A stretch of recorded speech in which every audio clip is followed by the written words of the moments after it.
I have no real intro for this, just for the simple fact of I didn't know what to do for this because I had a thing where I'd go, fuck them kids and stuff like that, but it was like, this is the last one for like the Halloween review, so I didn't care. Just like this movie doesn't care. I don't care. We begin the movie with two workers heading home, unable to find a pressure drop in the large dumps where toxic gas is leaking from. It doesn't help that a woman and a bus full of children pass through the gas as Sheriff Billy happens to find the abandoned bus. Don't worry. I'll just take a couple of codeine and rest. Should the sheriff be here? Is there a reason why she needs that? Why are we whispering? I also want to add that the sheriff asked Dr. Joyce if any of the kids came around, and he says that it's not that serious. Oh, okay, then I'll check the bus in my swimsuit because apparently it's not that serious that children and a bus driver have gone missing. Joyce sees her son Tommy running through the cemetery, and the chase is on but short-lived as she trips on the dead bus driver. She too follows the bus driver as Tommy hugs her, causing her to become a corpse. I would say things begin getting serious, but no one can believe it and seems to brush it off. No wonder serial killers got away with it. People didn't give a shit. Is Janet at home? Isn't she a little young for you, Sheriff? She's only 9. FBI should be knocking on his door any minute now. As the town gets busy looking for the kids are busy killing. It makes it even worse that a good chunk of them are killing their parents and some even smiling. Howdy. What's the problem? Sorry, but I'm afraid I can't let anybody in. Perhaps you could tell me what the problem is. No, sir.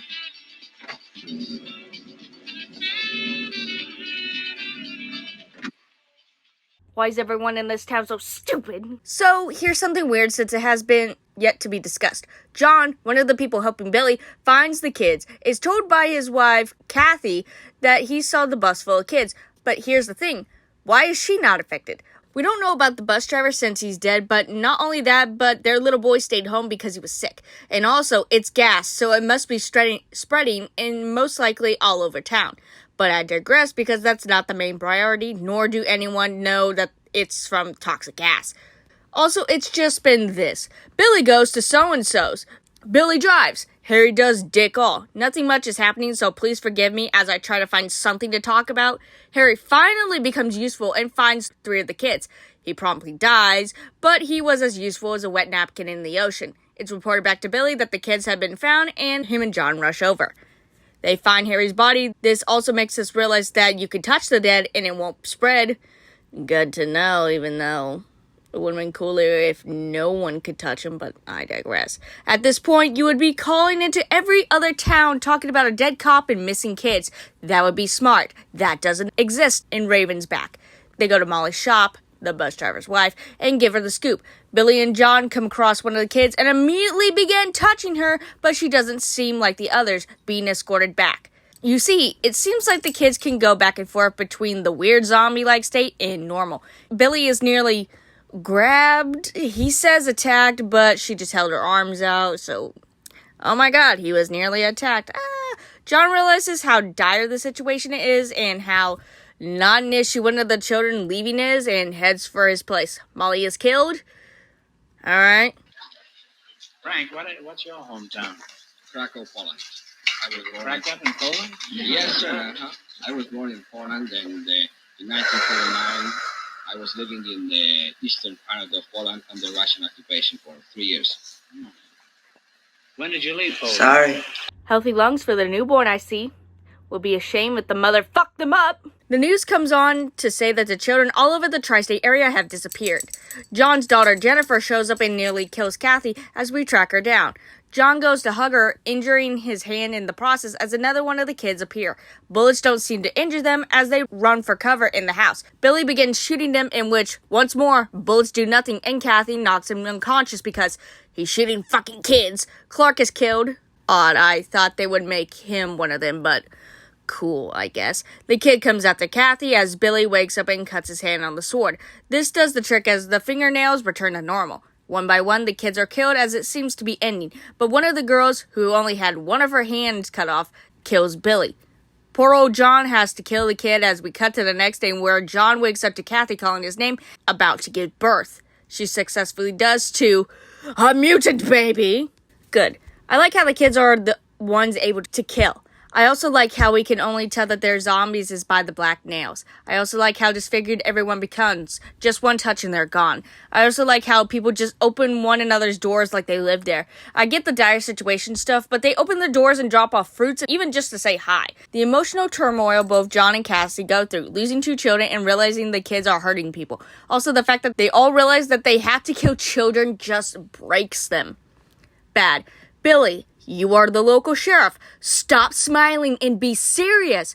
Oh, they couldn't have disappeared. Oh, they couldn't have just without anyone knowing. May I remind you of a few serial killers at the time, some of which are notorious for a reason. Joseph James D'Angelo, the Golden State Killer. Larry Eiler, the Interstate Killer. Lonnie David Franklin Jr., the Grim Sleeper.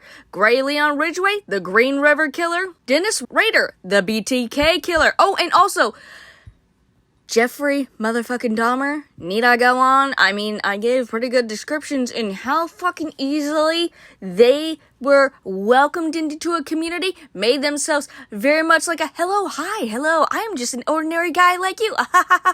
Let me into your house and kill you, please.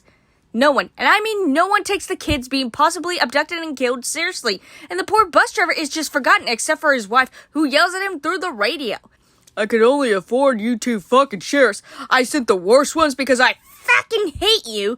I don't understand why the kids are affected and not the others. Like, Kathy was clearly pregnant and she didn't get infected. Also, it's not zombies. The IMDb says zombies. I don't know what it is, but it's not zombies. Not only that, but the baby clearly is infected and didn't turn Kathy or John. I guess the little one has control over his powers, I guess. So there are a few people we know nothing about, but we saw way earlier on, alive-wise. For the diner lady, Billy was supposed to go on a date with, but bailed on her. Not on purpose. And the 2 brothers at the border, they barricaded. The same with the rich guy and his limo driver, or his driver. It's very unclear, so it's made to assume that they didn't make it, but like, we don't get a scene, so I guess we couldn't afford to. Why do we only have 2 sheriffs? That still bothers me. Why do we only have 2? Oh, it's a small town. Wouldn't like any other person be like, hey, train me to be a sheriff? Or hey, how about this? Why don't we have traveling other officers? That would seem like a bright idea, but you know, that Raven's bag doesn't seem to be well equipped with those nowadays. Why do the kids cut the phones? Why couldn't it be, I don't know, better for you to cause more chaos? Why was Kathy never affected, but the baby was? Why was it even gas? Why are there so many questions for a so-called zombie movie when it should have been just me turning my brain off? The Orlando Sentinel deemed the actors the ugliest bunch of folks we've seen assembled on any screen at any time. Okay, that's just plain rude, honestly. That was, like, very rude. IMDb, like, who made that? That's, like, the rudest thing you could have said. Actually, none of them are ugly. Like, none of them are ugly. So, like, also, you're saying that about children. So what the fuck? And realizing that this happened because 2 dumbasses in hard hats didn't do their jobs correctly. I was gonna say how that's changed from the 80s to now, but it still happens. It still happens. Now, we've had no atomic zombies or anything like that, but let that sink in. That stupidity still rises. You're so loud. Can they even hear you? Can you hear her? She wants my sandwich. I have a sandwich over there. She goes stupid for turkey lunch meat.